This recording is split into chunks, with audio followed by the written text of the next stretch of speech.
Hello, and welcome to the Beyond Resilience Life podcast, a show about life adversity, how to overcome it, and transform your life. This is your host, Dr. Lydiana García, a licensed psychologist in Los Angeles, California. And even though my hope is to deliver information that can be helpful for you to overcome adversity and transform your life, it is not meant to be a substitute from being diagnosed and treated by a licensed mental health, medical, and related professional. Season 1, Episode 11. Hello, everyone, and welcome back to episode number 11. 11 is such a special number for me, and I'm so excited to follow my intuition and do this episode based on transgenerational trauma, and also to guide you through an experiential, meaning exercise that you can either think out loud, or if this will be a great one, to have a journal or a notebook near you so you can write down some of the answers. And what I'm going to do today is going to be, first, I'm going to talk briefly about my conceptualization or the way I conceptualize or see transgenerational trauma. And then I'm going to guide you through some exploration questions to help you figure out or get more attuned with how that looks like for you and some action steps or some things that you can actually do. And this will be a good time to just review that if you're listening to this episode, there could be some triggers about it because as I'm asking the questions, I don't know what's going to come for you. And a lot of times when we're doing exploratory questions, things can come up that you might not be aware or you were not expecting. So just make sure that if you're hearing and all these kind of things that you were not necessarily aware, just to please practice those skills that I just discussed in episode 7 and 8, depending on the language that you speak, or if you're listening to them both, those skills will be helpful. The grounding skills, the resourcing, and those kind of things. So have those things handy or just think about anything that is helpful and know that these questions might bring some things into the surface. So I want to give that trigger announcement and, to be cautious and take care of yourself. This is not an episode that you want to listen or ask questions about it. This is just one of those that you can skip forward. Okay, so let's start. So how do I define transgenerational trauma?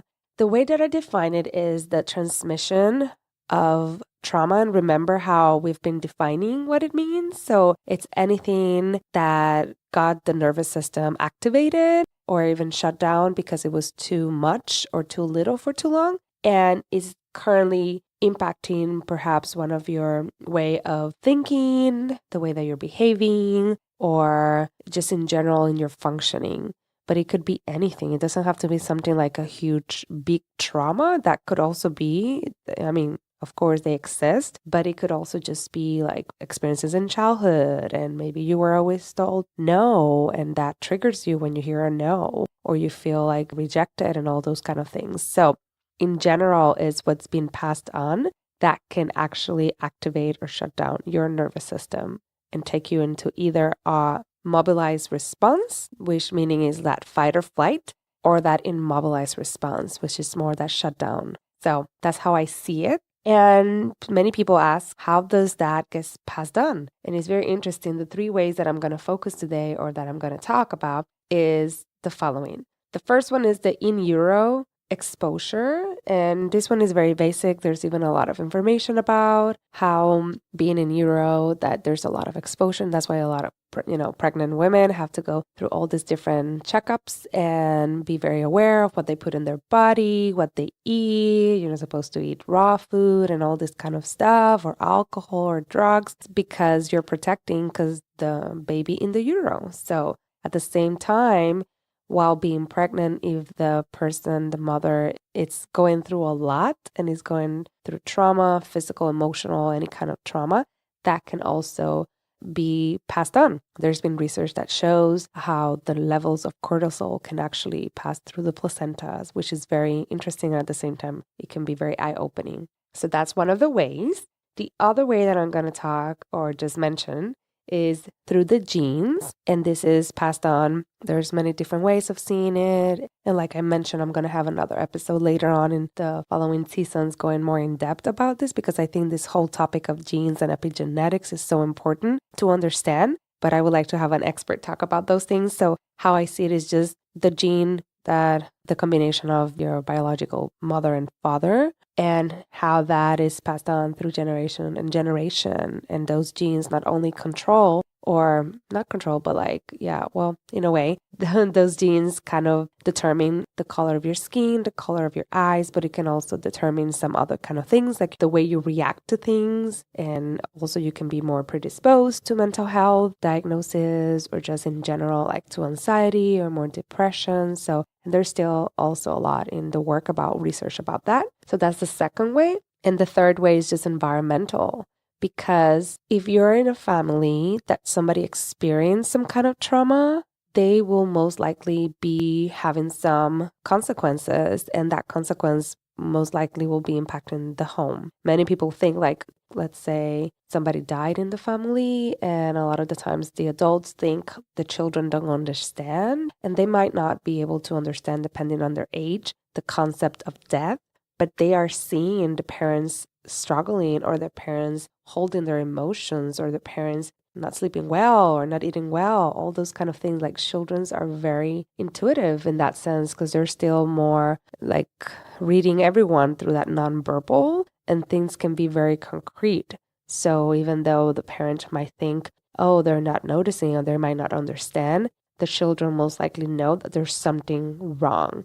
And one of the things that is really sad about that, or just to be aware, is a lot of times the children interpret those things as if it was their fault. They usually go like, I did something wrong. So that's why, that's my third one, which is the environmental. And I know I mentioned like more of the home, but it could also just be through other kind of things like culture and rituals that you guys do or stuff like that. But let me recap. So the first one is in utero exposure.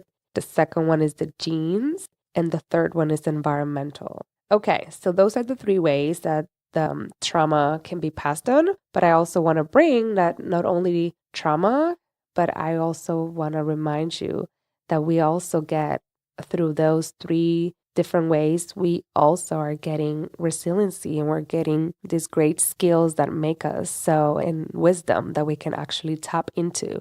And through the experiential today, or the exercise and the questions, I'm also going to be asking and helping you, guide you to that process of also seeing what's the lesson behind it, or what are some of the takeaways or the wisdom that is passed on through your ancestors, because there's a lot of that as well. Then I want to give you guys 2 examples, so that way, if you're still like kind of like, what does this mean about me, or how can I relate? So I'm going to give you 2 examples. First, I'm going to start with what could be considered transgenerational trauma pattern that got passed on in my family. And I'm going to focus on the catastrophizing anxiety, which I know so many people can be like this part of the culture of the Latino in many way. And in my family, my maternal grandmother, she was very anxious about many things. Like there was one time that I was in college and I was living away from my hometown, like 45 minutes away. And it was a weekday. And she called me and I was in the middle of the class and I went out to get the call. And she's like, "Are you okay?" And I'm like, "What do you mean? I'm in a class." And she's like, "Oh my God, there was an accident with the red car."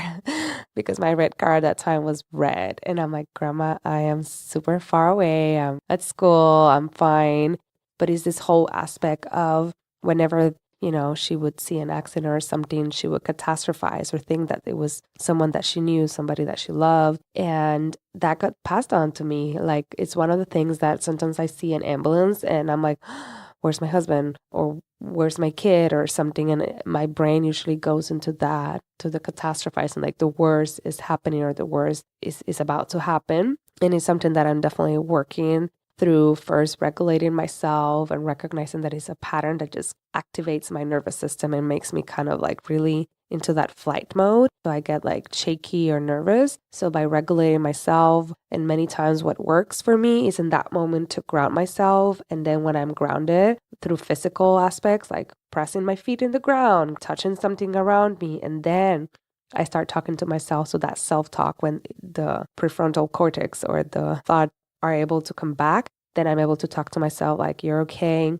It's not that. You don't know anything yet." And that tends to help me. And on the other side, because I think it's super important, I know on this season, I've been focusing about defining trauma a lot. And the reason I'm doing that is because I feel like I wanted to lay the foundation before we go into that really fun other aspect. But the other side would be in terms of a resiliency factor that was passed on to me. And I would say is the persistence of knowing that if you put in the work, you will get something. And I'm so glad that my two grandmothers paved the way. They both got an education in very different times in terms of like my grandma did it while she had all her children. My maternal one did it before she had the children. But it was still a struggle because they were both coming from very poor kind of families and all those kind of things. So knowing that my grandmothers were able to do it and in a time that a bachelor's degree was considered probably a doctorate and you did not necessarily need it, they were both teachers. It was something that for me was very inspiring, and knowing that they were able to do it, so I could do it. And then my dad and my mom also, both of them got an education, and that also helped me believe that if I would put in the work that I was able to do it. So I was privileged enough, and I got that ancestral kind of resiliency of knowing that if I would go to school and put in the work that I was able to do it. And when I went to school to get my PhD, I knew that if I would do the work, I would graduate. I did not have any doubt that I was not, because I had those models in my life. And not only I had my actual lineage, my grandparents, my parents, but also my aunts and my uncles and my cousins were also in that same, which really provided that support system, and knowing that as a generation, we're going to get our education and we're going to do what we want in terms of our goals. And that was really, really helpful. So I also want to bring that because I know that if they would have not done that, it would have been so much harder, or it would have been probably I would not be here. Like probably I would not be doing this podcast about all of this, or I would have not obtained my education. So also to think about the other side. So we get passed on traumas, but we also get passed on all this resiliency, wisdoms, and awesomeness. Okay. The other thing I wanted to talk about was in terms of what is the result. I mean, to start the exercise, I'm going to focus on terms of the trauma that is passed on through generations, is how it, because people might be like, I don't have anything. That does not happen to me. Or maybe, yeah, you had the anxiety or this, but I cannot find anything, or I don't know. And through the exercise, hopefully you'll get more clearance. But before we go there, I wanted to say that some of the things that transgenerational trauma can impact is through your thoughts. Like if you have this recurrent thought, remember like my catastrophizing thoughts, those could be things that are passed on. It could also be through experiencing like some very similar feelings, patterns in your life. So people go like, nothing ever goes well to me or stuff like that. It would be interesting to know if that's the same thought patterns or feelings that some of your ancestors felt. And if we really go back, and I think one of the ones that really touched me is that hustle mentality that I'm trying to work through, because even though it's and I've mentioned this before, but even though it's something that people admire and it can be looked in this culture, I think it's also a pattern that was passed on because of the colonization and the slavery background that I have in my ancestors, and how that keep on going, even though it could be seen as resiliency, it could also be based on a fear of survival. And that's when it gets tricky, because sometimes some resiliency factors, even when I mentioned the persistence of going to school and knowing that in that time, probably it really took a lot of, especially for my grandmothers, it probably took a lot of like, this is what I need to do in order to not live the same life. And probably was a super hustling, especially for my paternal grandmother, that she was doing while she had 4 children. So that must have been super, super hard. Okay, I think we're getting ready to do the exercise. So this will be a time that if you have a notebook near you, you can grab it and bring it back, or you can just pause the podcast. And the other thing that it could be that you can just listen to the questions and answer them out loud. And then you can go back and just journal, or just know that this is an episode that you can go back and listen again. Okay. So here's how it will be. I'll be asking several questions, and I'll pause in between them for just some little seconds in between. But again, you can just pause it, or you can just think out loud. And that way, hopefully, again, it brings some awareness into what's going on. So the first question or reflection that I think it will be helpful for you is to start thinking in the different areas of your life. And when I say the different areas, think about your vocational/service area, your spiritual life or not, friends and supportive network, health, financial, and the mental and creativity. So try to think of all those 7 areas of your life, or in general, if you have any other that come into your mind, and reflect on how are you doing in those 7 areas, or what pops up in your head. If there's anything that takes your attention on any of them, like which one and how are you doing in it.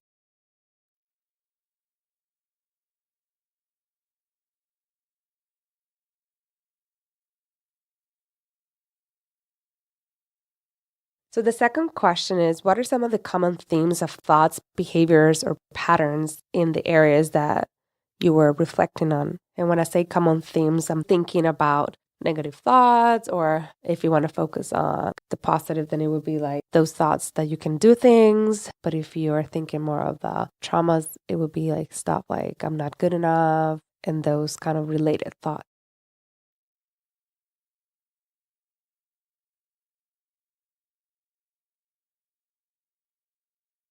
Question number 3 is, when you think of your ancestors, did anyone have any similar experience? And if so, please describe it. Maybe think about those ancestors and did they have those same or similar thoughts, behaviors, or patterns in their life?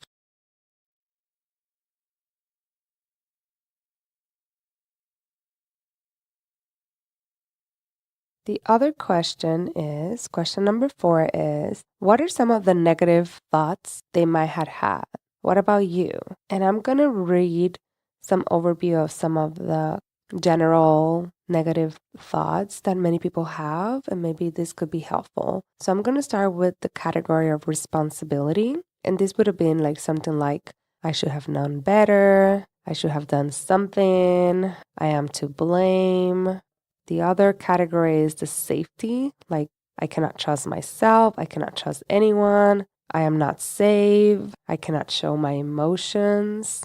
The other category is about choice, so like I am not in control, I am weak, I have no options, I have to be perfect or please everyone. The other category is about power. I cannot get what I want. I cannot succeed. I cannot stand up for myself. I feel powerless or helpless. And the other area category is about value. I am not good enough. I am a bad person. I am worthless or inadequate. I am stupid. I do not belong. I am a failure. My body is ugly. So from those categories and thoughts, did any of those resonated with you? And if so, just bring that back into your awareness. And many of you might say, like many.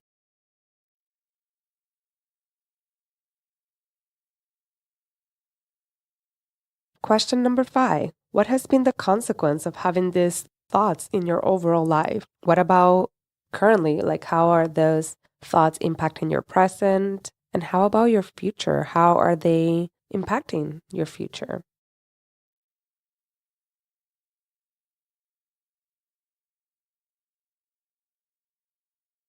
Question number 6 is, what keeps these thoughts present? And what I mean with that is, how are they getting fed?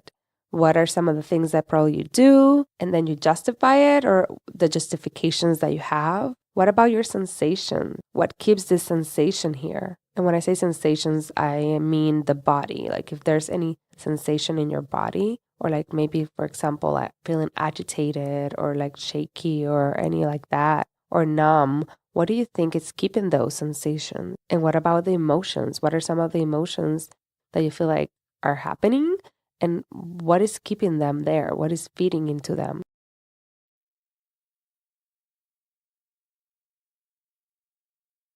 Question number 7 is, what are some of the gains or benefits by keeping this thought? And this one is a tricky one because you might go like, I want these thoughts out. But a lot of time, if you keep having the same thoughts, there's usually some kind of benefit, even if the benefit is that you think by keeping those thoughts, by playing small, for example, will keep you safe. That is something worth it. Like if you really think like if you would not have those thoughts, then you're in danger, then you will keep those thoughts.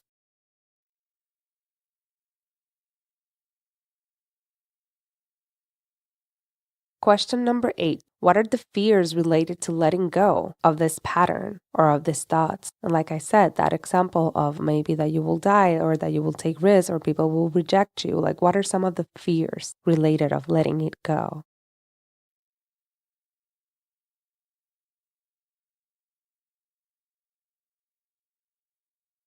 Question number 9. How would you know if you were not functioning based on that pattern? Like if that pattern was not controlling your everyday life or the specific things that is controlling it. How would you know? What would be different? How would your life be different? What would be some new thoughts that you might have or some new things that you will be doing?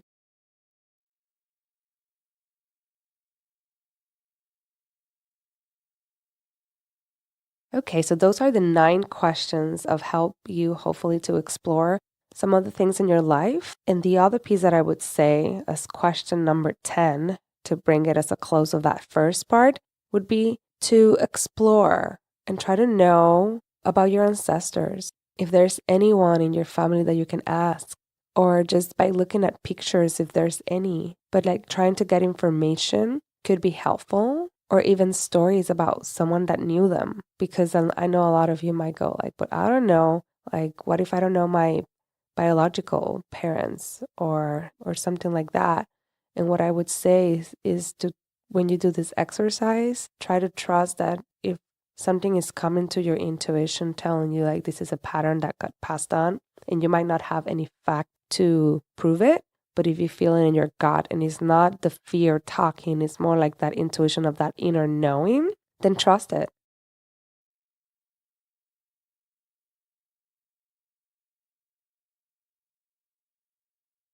The second step or stage of this journaling or exploration journey that we're taking together is about who would you be without the pattern? And I know we talk about like what would be different, but who would you be? And by doing this, it would be great if you can just choose one pattern at a time. Otherwise, it could be a lot. But if you choose one, who would you be different? What would you do different? What would you have? What emotions would you feel? And what new thoughts or cognitions would you have as a result of not having that pattern?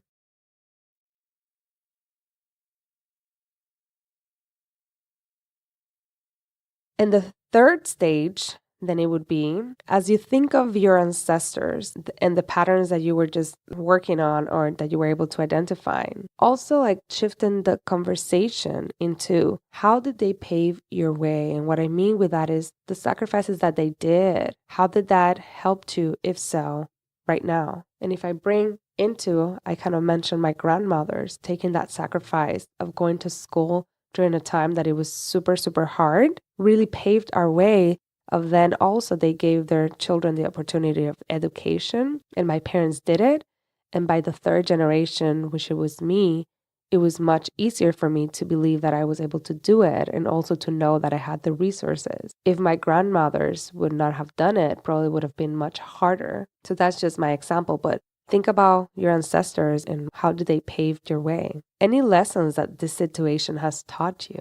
Like by reflecting on this pattern or reflecting on your ancestors, did any lesson or any source of wisdom came to you? If you would be seeing the situation in a different way, how would you see it? And how are you paving the way to others? And sometimes we focus only on our family, but also think here in the grander scheme. So how are you paving the way to future generations, to future people like you? Like in my case, to future Latinas living in the US, or just in my case, to future Latinx. So how are you paving the way? And that is the last question, part of this exercise.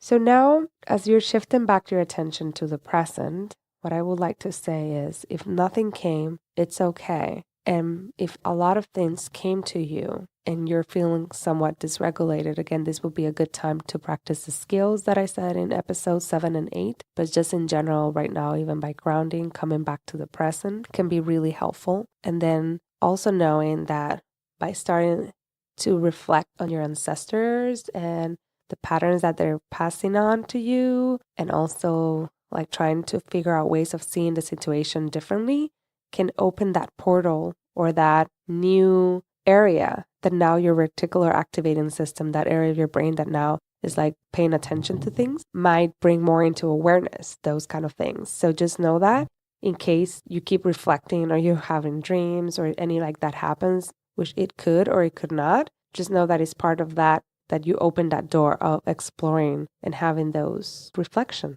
So that is it for the exploratory exercises and your questions. And I hope this was helpful. Please let me know if you guys have any questions about it. And also know that if nothing came, you can kind of re-listen to it or you can write it down. And let's see if that happens. Because sometimes through writing or just thinking out loud, those things can kind of help. So thanks for listening. I'm so happy that you're joining me in this journey because it's new to me as well. And I wish you the best. Until next episode, take care. Thank you so much for listening to the Beyond Resilience Life podcast. I'm so happy to have you here. If you like this episode, please make sure to review it and comment on it and share it with your friends and family. Until next time.